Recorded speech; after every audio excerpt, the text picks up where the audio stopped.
Ini adalah rumah Enlot, rumah di Nassau City, rumah 2 tingkat, mempunyai 4 bilik dan 3 bilik air. Okey, rumah Enlot memang sangat cantik, rumah tepi. Okey, rumah ini berstatus Bumi Putra Lot. Okey, mempunyai 4 bilik dan 3 bilik air, berkeluasan 20 kali 70 atau 1400 square feet. Okey, saya nak bawa anda masuk ke dalam, jom. Dekat sikit.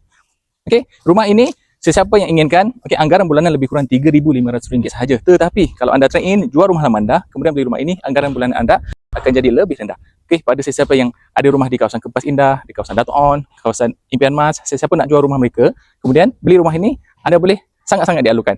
Okey, pada sesiapa yang bekerja di Malaysia, anggaran gaji lebih kurang RM9,000 ke RM10,000. Yang bekerja di Singapura, anggaran gaji lebih kurang RM3,000 Singapura boleh cuba loan rumah ini. Okey, boleh gabung nama, ibu dan ayah, suami, isteri, adik-beradik. Okey, pada sesiapa yang berminat, boleh hubungi saya Effendi Wahab di 013-298-3452. Tapi sebelum itu, saya nak bawa anda masuk ke dalam untuk kita tengok keindahan, kecantikan rumah ini. Ayo!